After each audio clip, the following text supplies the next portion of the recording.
স্বামী স্ত্রীর উপরে নারাজ হয়, আর ওই স্ত্রী যদি মারা যায় স্ত্রীর ঠিকানা হবে জাহান্নাম। ফাতেমা, কোনদিন তোমার জীবদ্দশায় যেন আলী তোমার ব্যবহারে কোনদিন যেন নারাজ না হয়ে যায়। ও ভাবিরা, খালারা, ফাতেমা বললেন, আব্বা যান,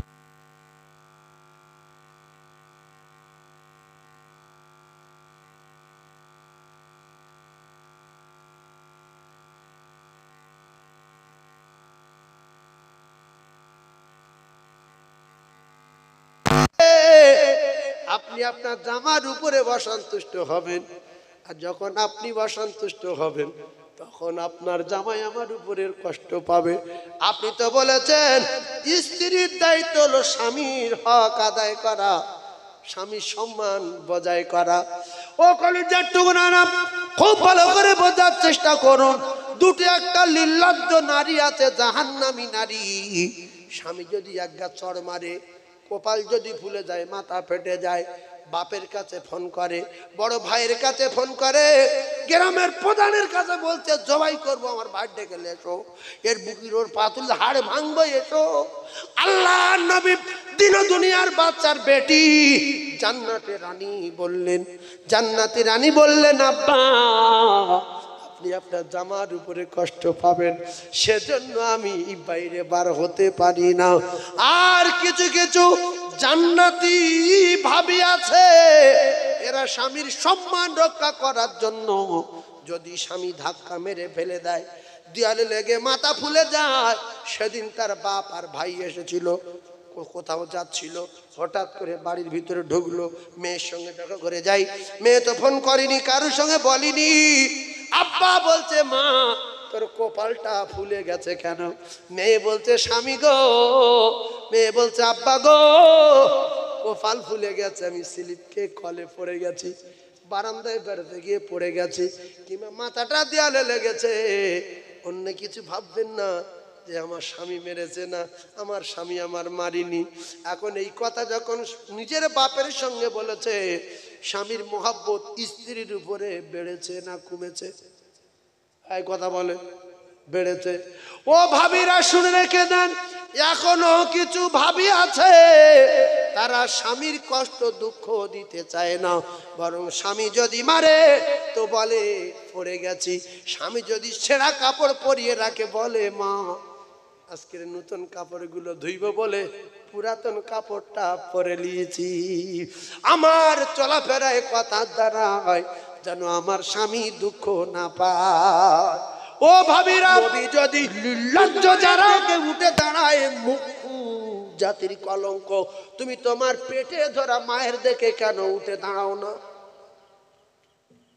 একজন আছে, আজ থেকে মা যতক্ষণ সামনে আসবে আমি উঠে দাঁড়াবো, বিছনায় থাকলে উঠে দাঁড়াবো, বাপ আমার সামনে আসলে উঠে দাঁড়াবো, খাটে বসে থাকলে নিচে নামবো, শুধু মা বাপের কাছে দোয়া নেওয়ার জন্য। এরকম একজন পুরুষ বেঁচে আছে এর ভিতরে, উঠে দাঁড়াবে? দেখো, জান্নাতি লোক, জান্নাতি লোক বুঝেছে যে মা বাপের সম্মান আল্লাহর ওলির চেয়ে বেশি।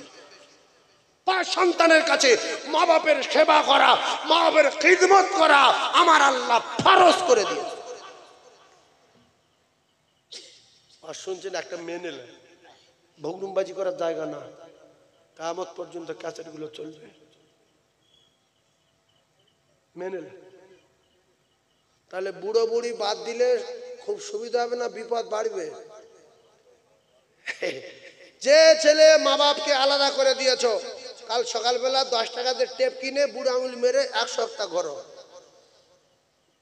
কলিজার টুকরা ভাইরা আমার, ঠান্ডা মাথায় বোঝেন, বুড়ো আঙুল টেপ মারবেন। এইবারে চলেন আল্লাহর নবীর জামানার এক ঘটনা, কেতাবে লেখা আছে। এই যে কবর জিয়ারত করা, কিছু মানুষ বলে চলবে না, বিরাট মুখু, এর বাপ মুখু, এই গান্ডু, কবর জিয়ারত করা চলবে না। কোন কেতাবে লেখা আছে? তোর বাপের ডেকে লিয়া রাসূলুল্লাহ কবর জিয়ারত করেছে, তার সাহাবায়ে কেরামদের করতে বলেছে, তামাম উম্মতেরা করবে, কিন্তু বলছে কবর জিয়ারত করা হারাম। এরা মাদ্রাসায় যায়নি, পড়ার নাম করে কলকাতার দিকে ভ্যান চালাতো, কিন্তু টাকা পয়সা হলে বড় জামা কাপড় কিনে ঘরে এসে বলতে টাইটেল পাস করে এসেছি। যদি মাদ্রাসায় পড়তো কবর জিয়ারত করা হারাম বলতো না। তুই সময় নি তাই বল যে আমি যেতে পারবো না, তুই হারাম বলছিস কেন? কিছু লোক আছে জানাজা পড়ে লোকের ডেকে নিয়ে চলে আসে, বলে চল চলে যাই, ওরা মাটি দেয়। তা তোমার জানাজায় না গেলে তো হতো, তুমি গেলে কেন? ওরা 6 জন পড়লেও জানাজা হয়ে যেত। আল্লাহর নবী বলেছে জানাজা পড়লে যদি 1 কিলো সওয়াব হয়, মাটি দিলে আর 1 কিলো। জানাজা পড়লে যদি 1 কিলো হয়, মাটি দিলে আর 1 কিলো। এক জাররা পরিমাণ কম বেশি না। জানাজা পড়লে 1 উহুদ পাহাড় পরিমাণ সওয়াব, মাটি দিলে আর 1 উহুদ পাহাড় পরিমাণ সওয়াব। জানাজা 1 কেরাত, মাটি দিলে আর 1 কেরাত।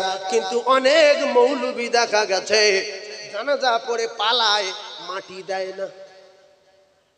আছে না নাই? বলো পানি লাভ দিয়ে হবে, সরু পাড়তে জাতি হবে, ওখানে কাদা, ও পাগলা নেগলা ফেরিওয়ালারা যাক, আমার একটা দাম আছে, আমি কাদায় লাভবো? যত পাগলা ভ্যানওয়ালা গরিব মানুষ সব বলছে মাটি দিয়ে যাবো, মাটি দিলে সব হবে। আরে বড় জামা এ শুধু লোকের বলছে চল চলে চল, চা খাই গেছ, চা খাই গেছ। এই কসমকে নবীর মেম্বারে বলে গেলাম, জানা যায় যদি 1 কিলো হয়, মাটি দিলে আর 1 কিলো। জানা যায় যত মাটি দিলে তত। ও মায়েরা বুড়া বেটিরা, আল্লাহর নবী হযরতে আল্লাহ নবী বিশ্ব নবী হাবিবুল্লাহর স্ত্রী বলেন আমি রাসূলুল্লাহকে জান্নাতুল মুআল্লায় দোয়া করতে অনেকবার দেখেছি। জোরে বলুন।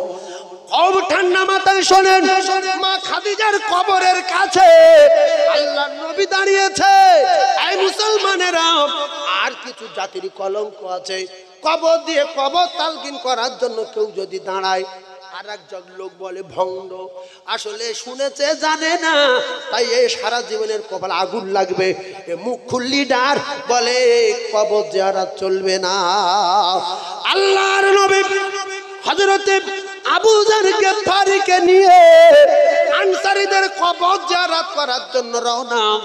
বিশ্ব নবী হাবিবুল্লাহ আকায়ে নামদার তাজদারে মদিনার মুজিজা ওই একটা দুটো না, আমার নবীর মুজিজা হাজার হাজার হাজার আছে না নাই?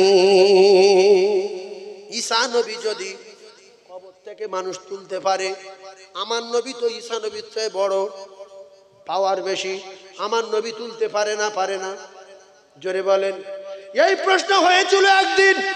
একজন বলল ইমানদার না, বলল মুহাম্মদ তুমি কি ঈসা নবীর চেয়ে দামি, ঈসা নবীর চেয়ে বড়? নবী বলছে কি হয়েছে বলো?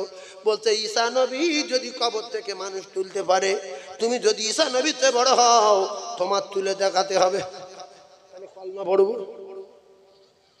এক কথা অত বলে লাভ নেই, পৃথিবীর যত নবী এসেছে ওই সমস্ত নবীরা যা কিছু পারতেন তার চেয়ে কোটি কোটি গুণ বেশি আমার নবী পারে। জোরে বলুন। এক কথাই বুঝবে। এই মুসা নবী পানি পড়েছে, ওই নবী মাছের পেটে গিয়েছে, সেই নবী আগুন থেকে বেঁচেছে। কে কি পারে এক কথাই জেনে নেন, পৃথিবীর যত নবী যা পারে আমার নবী একা সব পারে। জোরে বলুন, আরো জোরে বলুন সুবহানাল্লাহ। আল্লাহর নবী হাত তুললেন এক জায়গায় গিয়ে, বলছে আল্লাহ এই কবরবাসীর কবরে আযাব মাফ করে দিন, কবরবাসীর কবরে আযাব মাফ করে দিন। আল্লাহ বলে জিবরিল তুমি এই মুহূর্তে চলে যাও, আমার দোস্তকে কাঁদতে নিষেধ করো। কারণ ওই যে কবরের কাছে হাত তুলে কাঁদে, ওই কবরে একটা জোয়ান ছেলে শুয়ে আছে, ওর কপালে আগুন লেগেছে, ও আগুন কিয়ামত পর্যন্ত আর লিখবে না। দোস্তর কান্না আমি আল্লাহ সহ্য করতে পারি না, তুমি জলদি করে নিষেধ করো জিবরিল।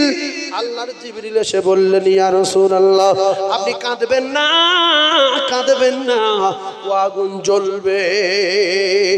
পুলিশের সঙ্গে যার ভাব থাকে, এই যে পুলিশগুলো আপনার মালঞ্চ বলুন আর মঠবাড়ি বলুন, পুলিশ থাকে রাত্রে গাড়ি ধরে, ওদের ড্রাইভার গুলো দেখবেন ওদের সেই বাড়ি বৃদ্ধি বেশি। এই কথা ঠিক না বলছি? ওরা গাড়িতে শুয়ে রয়েছে, আরে কাঁচা মেরে শুধু, ওরা বলে কাঁচা মেরে এরকম করছে, কে রে, এ তো পুলিশ না? ও তখন লরি ভিতরে জিজ্ঞেস করছে, তুই কে? পিছনে গাড়ি দেখাচ্ছে যে আমি কেউ না।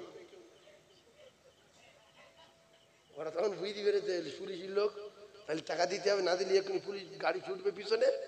সেই জন্য পুলিশের কায়দা কানুন, কোথায় দাঁড়ায়, কার কাছে কোন টাকা নেয়, বালির গাড়ি কত, ইটের গাড়ি কত, ভ্যান কত, সাধারণ গাড়ি কত, ও সব জানা আছে।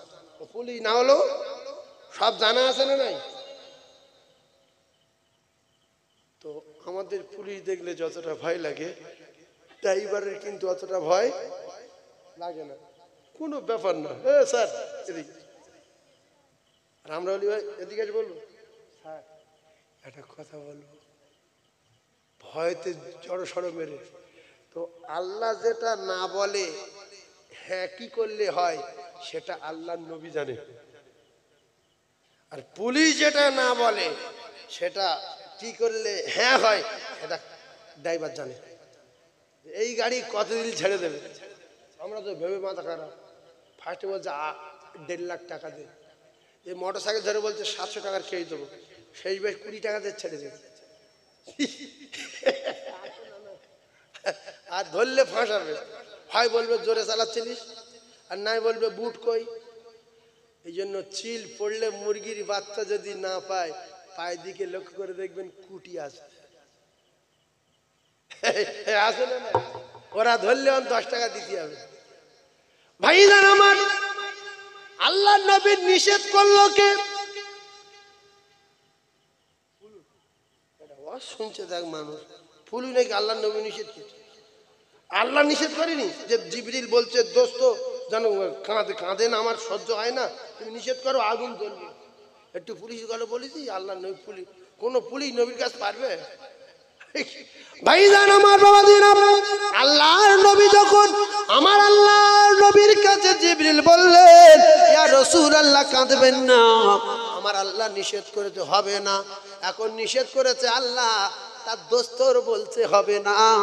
দোস্ত যেটা জানেন জিবরিল আলাইহিস সালাম বলতে পারবে না। বললো তুমি যাও, আমি দেখি কি হয় না হয় দেখছি, তুমি যাও। ফাঁক বোঝে না, বোঝে না কোন ফাঁক আছে।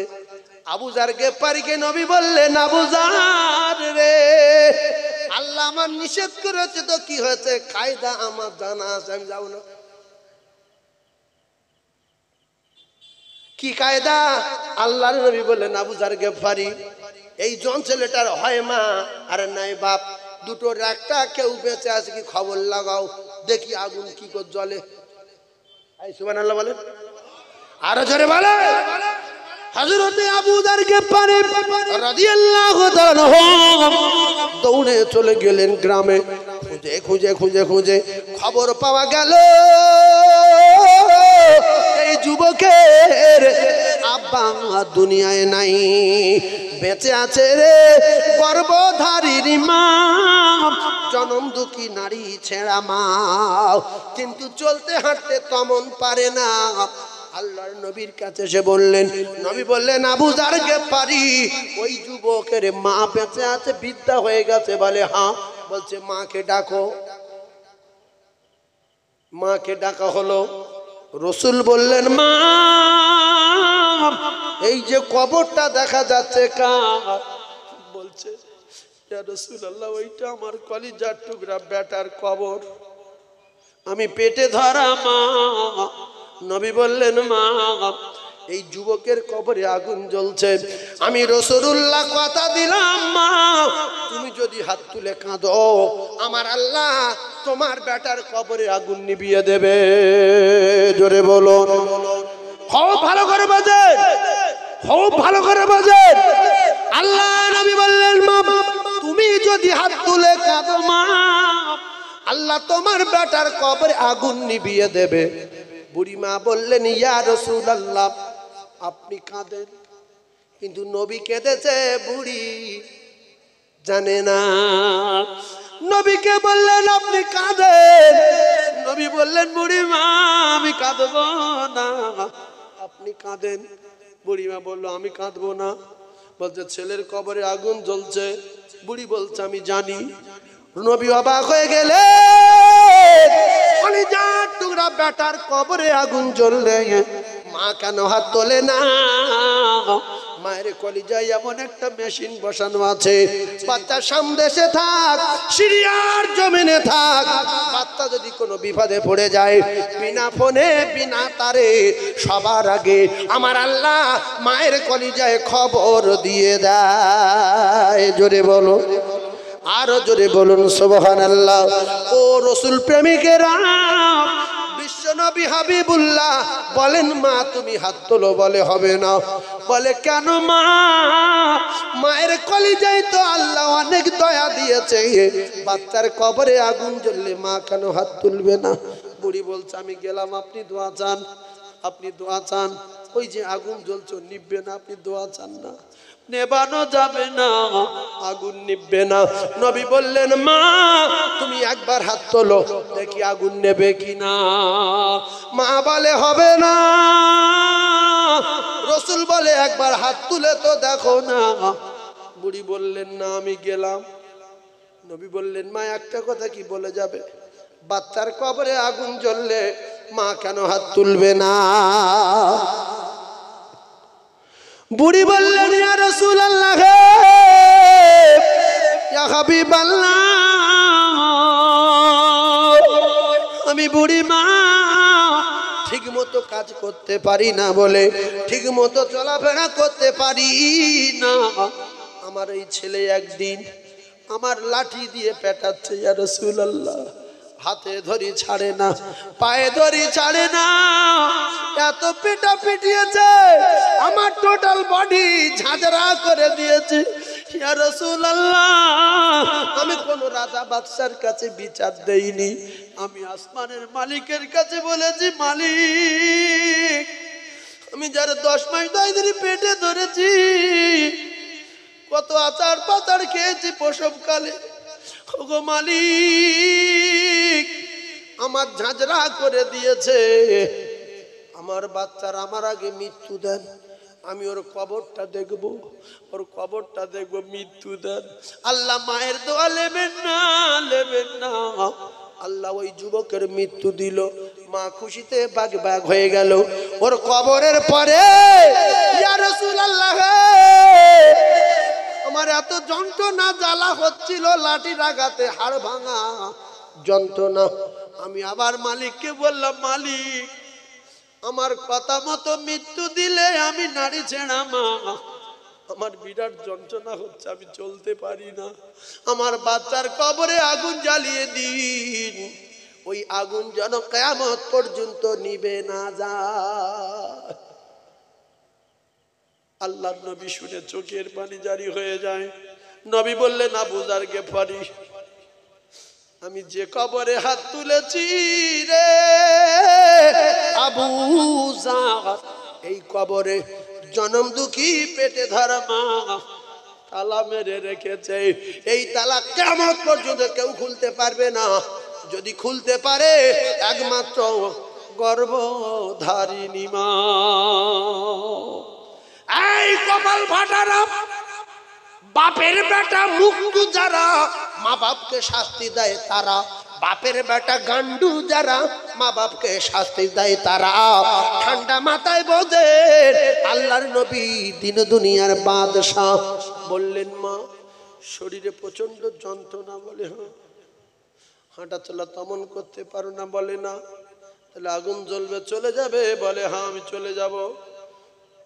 আহারে মা জননী, মা জননী মারিনি, আব্বা মেরেছে বাচ্চা, আর মা লাঠিগুলো যেন মায়ের কলিজায় পড়েছে। উজন স্বামীকে রায় দিচ্ছে তুমি এত জোরে মারলে কেন, তুমি এত জোরে মারলে কেন, বলে কেঁদেই ফেললো যেন নিজের গায়ে পড়েছে লাঠি। বাপ রেগে গিয়ে ভাত খেয়ে শুয়ে পড়েছে, মা ভাত খায়নি, ছেলেও বাড়ি আসেনি, দুপুরে খায়নি। রাত 11টা বাজে আসেনি, মা খানা খাইনি, সবাই ঘুমিয়ে পড়ে, মা ঘুমায় না। আব্বা মেরেছে বলে আব্বার ডাকেনি, কলিজার টুকরা মায়ের কাছে দরজার কাছে গিয়ে আওয়াজ দিলেন মা। মা জেগেছিল, দরজা খুলে দিয়ে সঙ্গে সঙ্গে জড়িয়ে ধরেছে। কোথায় মেরেছে দেখি, দেখলো লাঠির দাগ পড়ে গেছে, ফুলে গেছে। মা তেল দেয় আর কাঁদে, রে বেটা তোর যখন মারছিল কলিজায় আমার আঘাত লাগছিল, তুই খানা খাসনি, আমি খাইনি। সবাই যদি দরজা বন্ধ করে রাখে, মা আওয়াজে মা দরজা না খুলে থাকতে পারে না। নবী বললেন মা এই ব্যাপার, বলে হ্যাঁ। চলে যাবে, বলছে হ্যাঁ। কিতাবে লেখা, নবী বললেন মা তোমার হাতের লাঠিখানা আমার কাছে দাও, আর একটা বার ঘুরিয়ে ধরি কবরের দিকে, তুমি লাঠির মাথায় কানটা দাও আর সোজা বাড়ি চলে যাও, দোয়া চাইতে হবে না। কিতাবে লেখা আল্লাহ নবীর মুজিজা, বিশ্ব নবী লাঠি ঘুরিয়ে ধরলেন, বুড়িমা লাঠি কানি দিয়ে বহুদিন বাচ্চার গলার আওয়াজ শুনতে পাইনি। লাঠির ভিতর থেকে আওয়াজ আসছে মা ওমা ক্ষমা দিন। বুড়িমা বহুদিন বাচ্চার গলার আওয়াজ শুনতে পাইনি রে, কবর থেকে আওয়াজ আসে মা ওমা জাহান্নামের আগুন মা। এজন্য দেখবেন প্রসব কালে ওই ধাত্রী মায়েদের জিজ্ঞাসা করবেন, নার্সদের জিজ্ঞাসা করবেন, বাচ্চা প্রসব করে মায়ের বুকে টাচ করায়, তোর বাচ্চা তোর কোলেলে, এই নিয়ে তো শোনা। মা বলছে আমার প্রসব বেদনা 3 ভাগ ভুলে গেলাম। বাচ্চা যখন কোলে উঠে মা বলে কাঁদে, মা প্রসব ব্যথা ভুলে যায়। এক কিতাবে লেখা আছে, কবর থেকে আওয়াজ আসছে বুড়িমার কানে, মা ক্ষমা দিন, ও মা ক্ষমা দিন, ও মা ক্ষমা দিন, মা ক্ষমা দিন। কিতাবে লেখা আছে বুড়িমা বহুদিন আওয়াজ শোনেনি, চোখের পানি জারি হয়ে যাচ্ছে। হঠাৎ করে লাঠি ফেলে দিয়ে ডুগরে কেঁদে উঠলেন, ইয়া রাসূলুল্লাহ, ইয়া হাবিবাল্লাহ, বহুদিন আমি আমার বাচ্চার আওয়াজ কানে শুনি না, আমি লাঠির মাথার থেকে শুনতে পাচ্ছি। কবর থেকে আওয়াজ আসে মা ও মা ক্ষমা দিন, ক্ষমা দিন, জাহান্নামের আগুন সহ্য করতে পারি না মা। মা ঝরঝর করে কাঁদে, ইয়া রাসূলুল্লাহ, আমার শরীরে আর ব্যথা নাই, মা যে ব্যথা মরে গেছে, মা যে ব্যথা সেরে গেছে, ইয়া রাসূলুল্লাহ ব্যথা নাই, আমার যন্ত্রণা নাই শরীরে, আমি হাত তুলবো ইয়া রাসূলুল্লাহ। ওই সময় হাত তুলে কাঁদে বিদ্যা গর্ভধারিণী মা, ওগো আমার আল্লাহ, ওগো আমার আল্লাহ, আমার বাচ্চা আমার মেরেছিল, প্রচন্ড যন্ত্রণা হচ্ছিল বলে আমি আপনাকে বলেছি, আপনি আমার বাচ্চাকে মৌত দিয়েছেন, আমি খুশি। আমার যন্ত্রণাতে আবার আমি আপনাকে বলেছি বাচ্চার কবরে আগুন জ্বালিয়ে দেন, আমি খুশি। ওগো আমার আল্লাহ, দরবারে দোয়া চাই, আপনি আমার বাচ্চার, আমি আমার বাচ্চার উপরে রাজি হয়ে গেছি, আমার বাচ্চার কবরে আগুন নিভিয়ে দিন, আমি আপনার বিদ্যা বান্ধি আমার ফিরত দেবেন না, বাচ্চার ক্ষমা দিন, বাচ্চার ক্ষমা দিন, ক্ষমা দিন, ক্ষমা দিন। বুড়িমা কাঁদতে কাঁদতে দোয়া বন্ধ করে দিলেন। হযরতে আবু যার গেফারি রাদিয়াল্লাহু তাআলা আনহু আল্লাহর নবীর মুখের দিকে তাকিয়ে দেখলেন বিশ্ব নবী খুশিতে বাগ বাগ হয়ে গেছে। হযরতে আবু যার বললেন, ইয়া রাসূলুল্লাহ,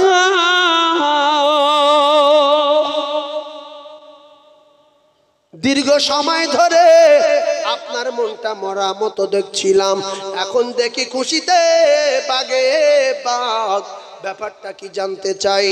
রাসূল বলেন আবু যার গেফারি রে, মা জননী দোয়া আল্লাহ পাক এত দ্রুত গতিতে কবুল করে নেয় যে যুবকের কবরে আগুন জ্বলছিল, আমি রাসূলুল্লাহ দেখতে পাই ওই যুবকের কবরের আগুন মায়ের দোয়ায় আমার আল্লাহ নিভিয়ে দিয়েছে।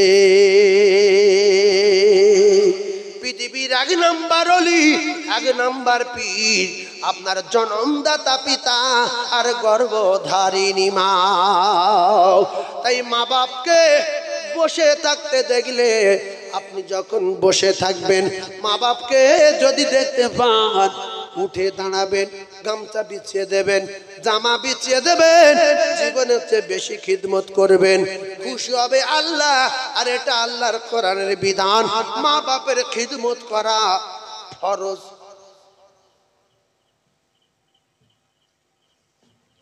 ফতোয়া দেবেন, যদি হিন্দু হয়, যদি খ্রিস্টান হয়, যদি মুসি হয়, যদি গাঁজা খায়, যদি কোরআন মানি না বলে, তবুও শুধু একটা কথা মানা যাবে না, যদি বলে মা তুমি নবী মেনো না, কোরআন মেনো না, এরপরে ওই মা বাপকে বোঝাতে হবে। যদি মা বাপের হুকুম মানা ফরজ হতো, তাহলে আবু হুরায়রা ঈমানের কলমা পড়তে পারতো না। মা বাপের খিদমত করা ফরজ, হুকুম মানা না। আর মা বাপ যদি হুকুম করে আজ থেকে কোনোদিন নামাজ পড়বি না, মানা যাবে না। খুব ভালো করে বুঝলেন, পথ বোঝেন, শুধু ভবক শোনা কাজ না।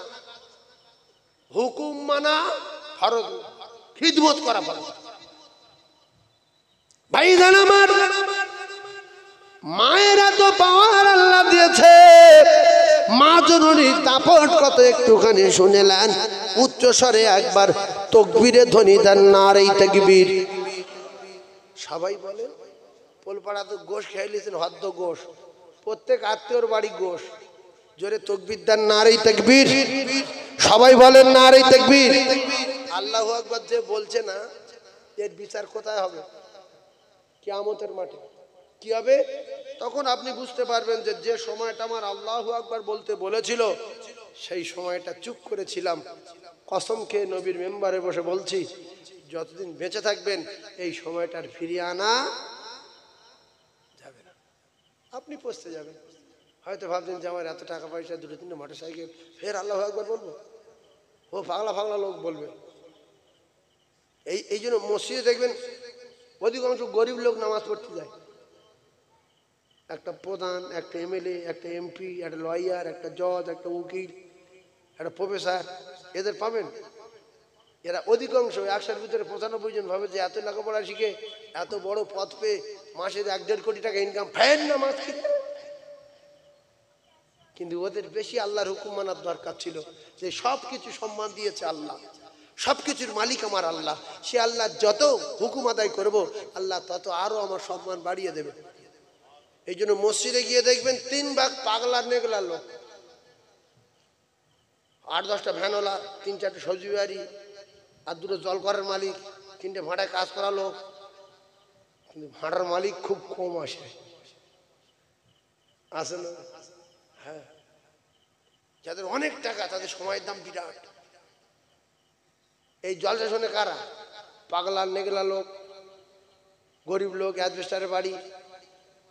আর যাদের বড় 4 চাকা গাড়ি, বুলেট আসছে, খাচ্ছে, শাঁসা করে বেরিয়ে পড়ছে, যে আমরা জলে শুনবো। বুলেট গাড়ি ফের জলতে শুনবো, 4 চাকা ফের জলতে শুনবো, জল বেরিয়ে যাচ্ছে। বহু নামি দামি লোক পোল ভাড়ায় আসে, কিন্তু জলসায় বসে কম। ওরা জানে যে এত ধনী লোক, আমার দোস্ত এত ধনী, ফের জলসা শুনবো, পালাইছে। এই জন্য জলসা শোনা, নামাজ পড়া, এই রোজা রাখা, এই খুব মানে নেগলা বগলা লোকের বেশি কাজ। সেজন্য ওদের কাজটা ওদের ছিল এটা বেশি করা, যে আল্লাহ আমার এত বড় বাড়ি দিয়েছে, এত সম্মান দিয়েছে, আমার বেশি আল্লাহর হুকুম আদায় আমি যদি করি তো আল্লাহ আরো সম্মান বাড়িয়ে দেবে। এজন্য আল্লাহ বলেছেন কুলিল্লাহুম্মা মালিকাল মুলকি তুতিল মুলকা মান তাশা ওয়া তানজিউল মুলকা মিম্মান তাশা ওয়া তুইজ্জু মান তাশা ওয়া তুযিল্লু মান তাশা বিয়াদিকাল খায়র ইন্নাকা আলা কুল্লি শাইইন কাদির। বিশ্বাস করেন আল্লাহ মুহূর্তের মধ্যে বাচ্চাকে বিক্রি বানাতে পারে কিনা? কথা বলে কি করে পারবে? আপনারা যে বলছেন পারে, ধরুন মালঞ্চটা সব একটা লোকের, আর মালঞ্চে যত গাড়ি আছে 1-1.5 লাখ সব তার একার, তাই 1 সেকেন্ডে ফকির কি করে করবে? হ্যাঁ তো বলে দিল। জমি জায়গা বিক্রি করে টাকাগুলো গুনে একজনের দিক কম্পিউটার মেশিনে 10 মিনিট লাগুক, সেকেন্ডে কি করে ফকির করবে? একটা ব্রেন খাটি বলেন না। যারা ধনী লোক ভাবে যে আমার এত জমি মালঞ্চ সব আমার একা, আর 2.5 লাখ শুধু গাড়ি লরি ট্যাক্সি ফ্যাক্সি মিলিয়ে, তা সব বিক্রি করে একজনের দিয়ে আমি ফকির হবো, তা ভালো হয়েছে। টাকা কম্পিউটারে গুনে দিয়ে অন্তত 10 মিনিট লাগুক, তারপর ফকির হয়। আল্লাহ বলে লাকাদ খালাকনাল ইনসানা ফি আহসানি তাকওয়িম। আমি আল্লাহ পাক তোর মাথার চুল থেকে নিয়ে পায়ের নখ পর্যন্ত যেখানে যা কিছু লাগিয়েছি আমি আল্লাহ পাক পছন্দ করে করে লাগিয়েছি, অতি সুন্দর করে লাগিয়েছি। তোর জমি বিক্রি করার আগে, গাড়ি বিক্রি করার আগে, টাকা গোনার আগে যে শিরাটা টান মারলে তুই পাগল হয়ে যাবি, তোর মাথায় রক্ত উঠে যাবে, যন্ত্রণায় অস্থির হয়ে নাইন হয়ে পায়খানা করে খাবি, সেই শিরা আমি আল্লাহ চিনি। সেই শিরা কে চেনে? আল্লাহ চেনে না? চেনে না? তা আপনার জমি বিক্রি করার আগে, দোকান বিক্রি করার আগে, টাকা গোনার আগে আপনার মেন শিরা ধরে টান মারবে, সঙ্গে সঙ্গে মাথা রক্তই ভরে যাবে। গিন্নি চিনতে পারবে না, মঠবাড়ি চিনতে পারবে না, টাকা চিনতে পারবে না, জ্বালা চোটে নিজে পায়খানা করে নিজে খাবে। আল্লাহ বলেন ইন্নাল্লাহা আলা কুল্লি শাইইন কাদির, আমি এইরকম পারি। কিসের অহংকার? কথালা বাড়ি পাথর কত টাকার জ্বালায় আগে ফিশারির জলকরের পাড়ে পায়খানা করেছে, পাছায় ঢিল পড়তো, পাছায় ঘাস পড়তো, পাছা উঁচু করে পায়খানা করছে। এখন টাকা জ্বালায় ঘরের ভিতরে সিমেন্টের নেট করে সেই নেট চটিয়ে মার্বেল দিচ্ছে, বলছে দে পায়খানা করতে হচ্ছে পায়খানা। এত টাকা ফের নেটে হাঁকবো, মার্বেলে হাঁকবো। আবার বলছে হবে না, ওই সোনালি কালারের যে প্যান্ট পাওয়া যায়, সোনালি কালার, উঠিয়ে একটু পায়খানা ফিরতে মনটা ঠান্ডা হতো। টাকা ধরে না বলে কলকাতায় গিয়ে 2 তলা 3 তলা বাড়ি ভাড়া করে সেখানে উড়িয়ে দিয়ে আসছে। আল্লাহু আকবার। আল্লাহর জমিনে বসবাস করিস, আল্লাহর আসমানে তলায় বসবাস করিস, আল্লাহর সূর্যের বসবাস করিস, চলাফেরা করিস, আল্লাহর অক্সিজেন টানিস, সে আল্লাহর হুকুম আদায় করার জন্য একটু মসজিদে গেলি না, আল্লাহর কোরআনকে প্রচার করার জন্য 2-1 লাখ টাকা দিলি না, মোটা বান্ডিল নিয়ে কলকাতায় গেলি, 2 তলা 3 তলা বাড়ি ভাড়া করলি, যত লাভ হবে তত টাকা, যত লাভ হবে তত টাকা, বাপের বেটা। আল্লাহ বলছে অন্ধ করে দেবো। বহু বড় লোক অন্ধ হয়ে গেছে, ভেলোরে গিয়ে বলছে ডাক্তার 2টো চোখ যদি ফিরিয়ে দেন 200 কোটি টাকা দেবো। বলছে 2000 কোটি দিলে আর হবে না, অন্য কায়দায় শিরা মরে গেছে।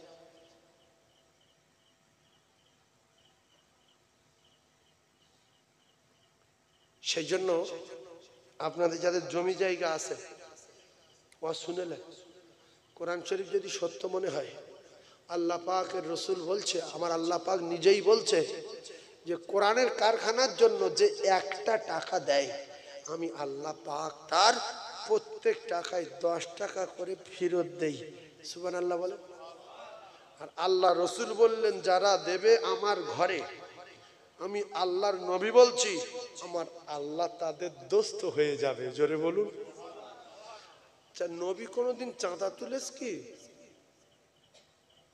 हर हालते सब समय नबी चाँदा तुलेছে আল্লাহ পাক রসুলকে চাঁদা তুলতে বলেছে আল্লাহ রসুল চাঁদা দিয়েছে কিন্তু বর্তমান সমাজে কিছু জাহান্নামী লোক আছে এরা চাঁদা বিরোধী জাকাত ৬০,০০০ টাকা শুনেন ৬০,০০০ টাকা জাকাত ওয়াজ শুনে যান দিয়েছে ১০,০০০ টাকা জাকাত কত দিয়েছে ১০,০০০ আর মোবাইলে তুলেছে ভিডিও করে যে আল্লাহ এই যে ফকির মিসকিনের কাপড় দিতে পারলাম এবছরে এতগুলো কাপড় দিলাম আমার খুব ভালো লাগছে আমার খুব ভালো লাগছে এতগুলো ফকির মিসকিন কিন্তু টাকা দেওয়ার কথা ছিল ৬০,০০০ দিয়েছে ১০,০০০ আলহামদুলিল্লাহ খুব ভালো লাগছে ওই ৪০,০০০ টাকার কালকেউটো সাপটা কে দেবে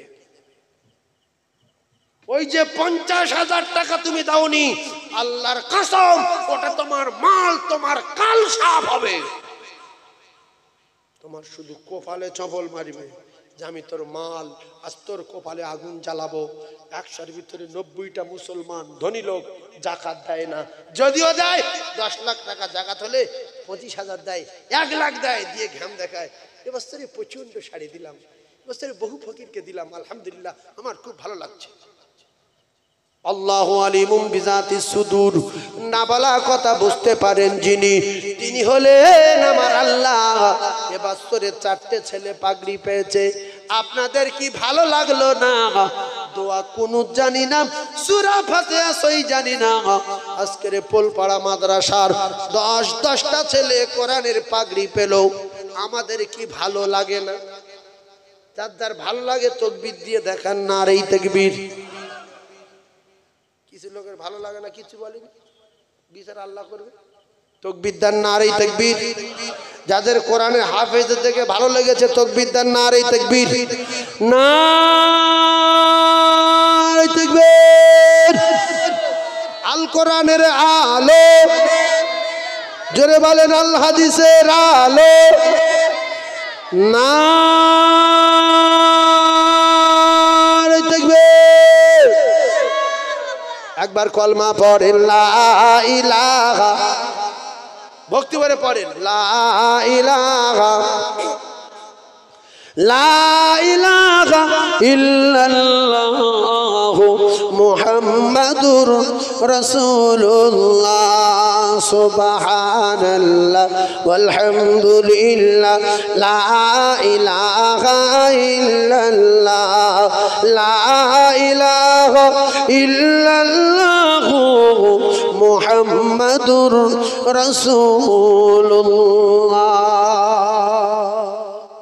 এই যে একটা কথা শুনেলেন রাসূলুল্লাহ একটা হাদিস বলছি ভালো করে খেয়াল করবেন একটা হাদিস শুনে যাবেন আল্লাহ রাসূলের এক সাহাবীর বাচ্চার গাছের গায়ে বেঁধে রেখেছে কে বেঁধে রেখেছে বাপ কোথায় বেঁধে রেখেছে গাছের গায়ে আল্লাহর নবী গিয়ে বললেন বাবু তোমার বেটার গাছের গায়ে বেঁধে রেখেছো কেন জীবনের মতো মুখস্থ করিলেন সাহাবী বললেন ইয়া রাসূলুল্লাহ ওই ইহুদির বাগানের খেজুর গাছটা আমার উঠোনে হেলা হয়ে আছে আমি গরিব মানুষ কাজ করতে যাই আর ওর মায়ের এমন পোশাক নাই যে সব সময় বাইরে বার হবে তাই ওর বেঁধে রেখে যাই এজন্য ও যেন ওই গাছের পড়ে যাওয়া খেজুর গুড়িয়ে মুখে না দিতে পারে এজন্য আমি বেঁধে রেখে যাই কারণ কোরআনে বলা আছে ইয়া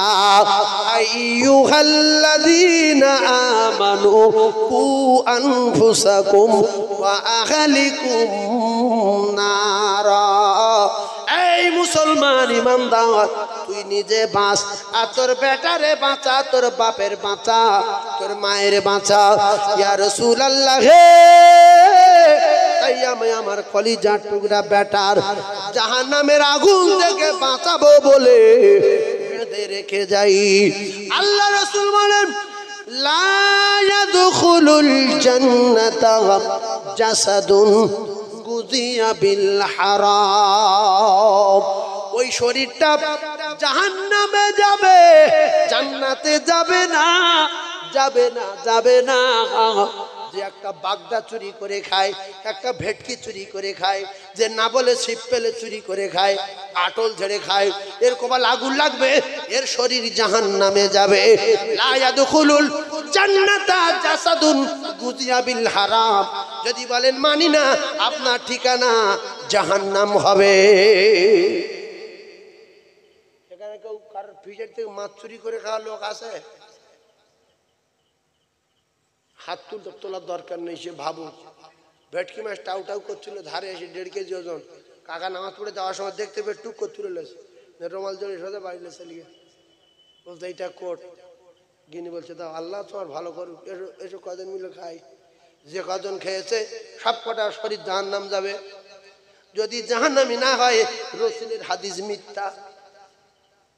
ইয়া রাসূলুল্লাহ, আপনি তো বলেছেন লা ইয়াদখুলুল জান্নাতা জাসাদুন গুযিয়া বিল হারাম। ইয়া রাসূলুল্লাহ, ওই ব্যক্তি, ওই শরীর কোনোদিন জান্নাতে যাবে না, যাবে না। যে শরীর হারাম রক্তে বড় হয়েছে, মোটা হয়েছে, যে শরীরের ভিতরে হারাম ঢুকে গেছে।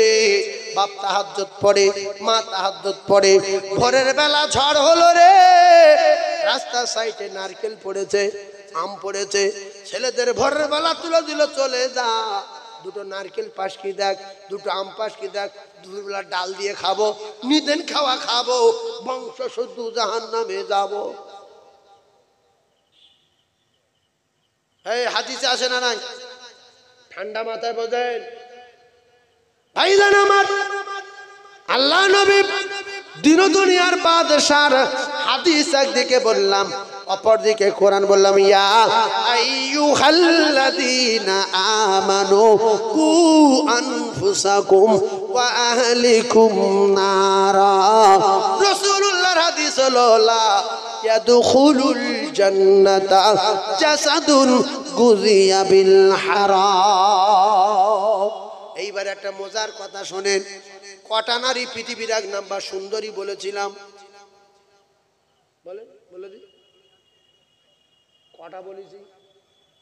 4টে বলেছি? একটা বলেছি? যে বলেছি 1 নাম্বার বিশ্ব সুন্দরী হলো মা হাওয়া, আর 3টে বলিনি।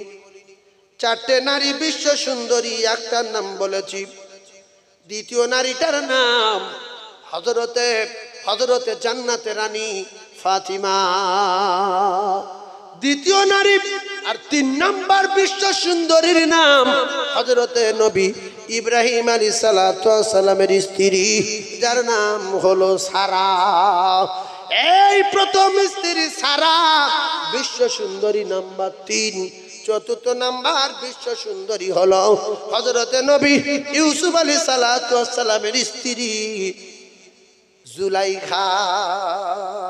জোরে বলো, আরো জোরে বলো। এই 4টে নাম মনে করে রাখতে পারবে। জলসায় গিয়ে 4টের নাম শুনেছি। ঘাম দেখালে শেখা যায় না, বড় হওয়া যায় না। অনেক লোক ঘাম দেখায়, তাই অনেক কিছু জিজ্ঞাসা করলে বলতে পারে না। তাহলে পৃথিবীর 4টে বিশ্ব সুন্দরীর নাম শুনলেন। এখন প্রত্যেকটা সন্তানের জান্নাত কোথায়?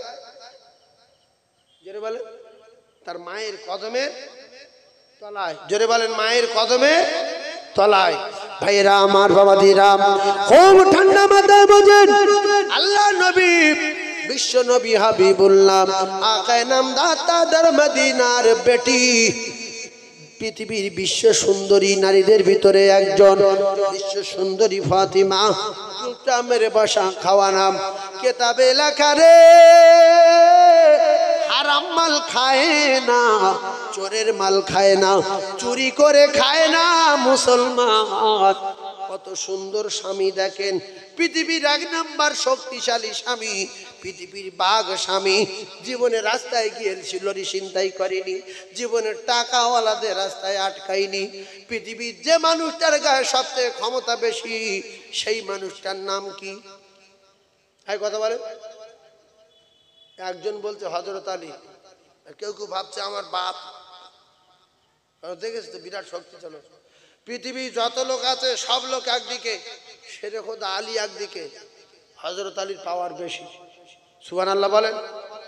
তা এত গায়ে ক্ষমতা থাকা সত্ত্বেও 3 দিন খাওয়া নিয়ে চুপ করে বসে আছে। আর আমাদের গায়ে যাদের শক্তি আছে, এক বেলা খায়নি, রাস্তায় গিয়ে লরি ছিনতাই করছে, এই তো না টাকা বার কর, 2 দিন খাইনি, কথা বললি মাথা কেটে দেবো। হযরত আলী যদি বাজারে গিয়ে বলতো, যাই লাভ, দোকান থেকে লাভ 20 বস্তা আটা, 3 বস্তা চিনি, 1 বস্তা গম আমার বাড়ি দিয়ে, আমার চিনিস তো? হ্যাঁ বাবু, আপনার নাম হযরত আলী, একেবারে জীবন কাবার। কোন লরি ছিনতাই করেছে? কোন দোকানদার ধরে পিটেছে? আমাদের এলাকায় হয় না, হয় না। ভাইজান আমার বাবাজিরা, জান্নাত রানী ফাতেমা বললেন, স্বামী আমার আব্বা জান এই চাদরটা আমার দিয়েছিল, এই ওড়নাটা আমার দিয়েছিল, এইটা নিয়ে আপনি বাজারে যান, এইটা বিক্রি করেন, যে ক টাকা হয় আটা কিনে আনেন। হাসান মারা যাবে গো, হুসাইন মারা যাবে, বাঁচবে না, বাঁচবে না। আল্লাহর নবী দিন দুনিয়ার বাদশাহ, বিশ্ব নবীর দেওয়া চাদর জান্নাতে রানী নিয়ে স্বামীকে দিলেন। তথাপি স্বামীর চুরি করতে বলেনি, লোকের ঘাট টিপতে বলেনি, পকেট মারতে বলেনি, আল্লাহর নবীর দেওয়া চাদর দিয়ে পাঠিয়ে দিলেন। বাজারে গিয়ে 6 টাকা বিক্রি করলেন। মন মেজাজ বিরাট খারাপ। রাস্তার কাছে আসার সময় একটা ফকির গিয়ে বলতে, আলী কাছে যদি কিছু থাকে দাও, ও মুসলমান আমরা হলে দিতাম না, বাড়ি বাচ্চা কাচ্চা শুকিয়ে। আলী বললেন, মিথ্যা কথা বলা যাবে না, টাকা আছে। দিয়ে দিল 2 টাকা। আর কত আছে? 4 টাকা। ফের একটা ফকির গিয়ে বলছে, যদি কিছু থাকে দাও। মিথ্যা কথা বলবে না, দেবে। আবার দিল 2 টাকা। আলী মিথ্যাবাদী না, জান্নাতের টিকিট দুনিয়ায় পেয়েছে না পাইনি।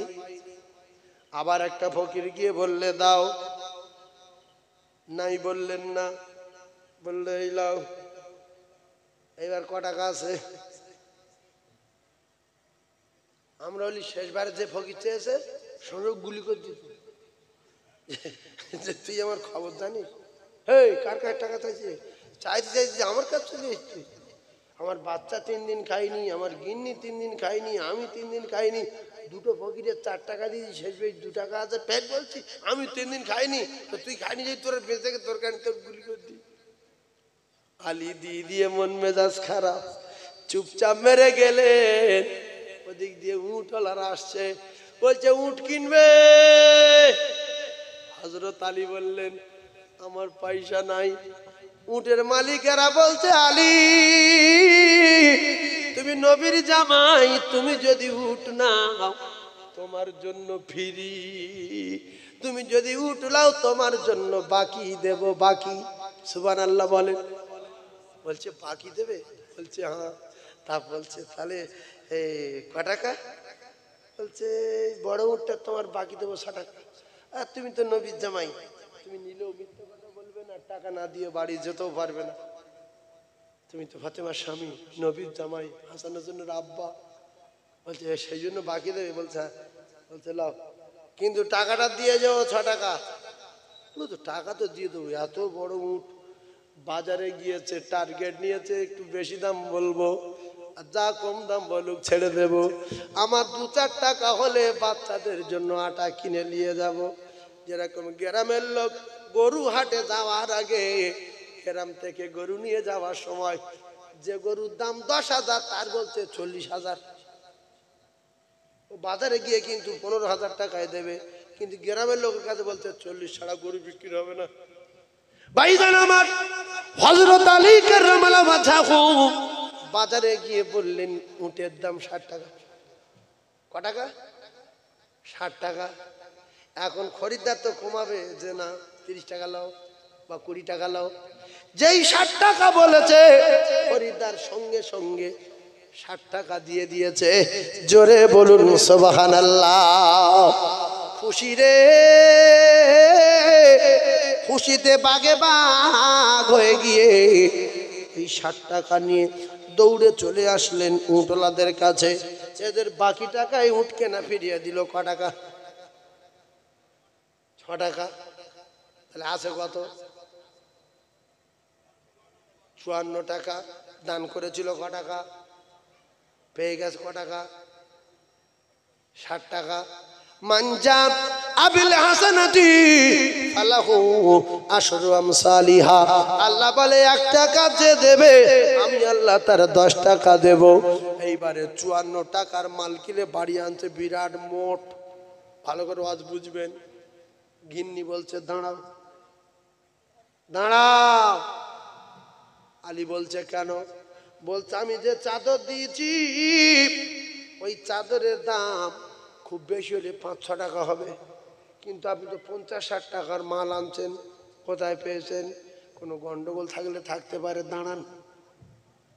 এই হলো স্ত্রীর দায়িত্ব স্বামীকে বাঁচানোর, স্বামীর দায়িত্ব স্ত্রীকে বাঁচানোর। শুধু স্বামী সবার বাঁচাবে আর ওরা কেউ স্বামীর বাঁচাবে না, এটা কোরআনের বিধান না।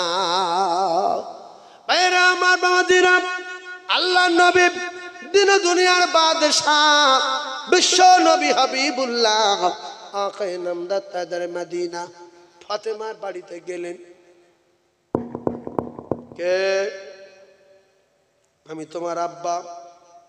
ফাতেমা যখন প্রথম আওয়াজ দিলেন টুক করে বসে পড়লেন, নামাজ পড়ছিলেন, সালাম ফেরালেন, দরজার পর্দাখানা নিয়ে গায়ে জড়ালেন। বলছে কে? বলছে আমি তোমার আব্বা। দরজা খোলো মা। ফাতিমা বললেন আব্বা দরজা খোলা যাবে না, আপনি আজকে ফিরে যান। বলছে আমি একটু কথা বলবো। বলছে ফিরে যান। এই মুখ্য নারী, জাতির কলঙ্ক নারীরা, ফাতেমা কেন পৃথিবীর 1 নাম্বার জান্নাতে রানী, জান্নাতে সমস্ত নারীদের সরদারিনী আল্লাহ বানাবে। রাসূল বলছে কেন? বলছে আব্বু গো আমি আজকে বলছি ফিরে যান। ও রাসূলুল্লাহ ফিরে গেলেন। কলিজা টুকরা ভাইরা আমার, কিতাবে লেখা ফাতিমা তো জোহর আব্বাকে বললেন আব্বা আমি যে আপনাকে ফিরিয়ে দিলাম, আপনি আমার বলেছেন কোন বিষয়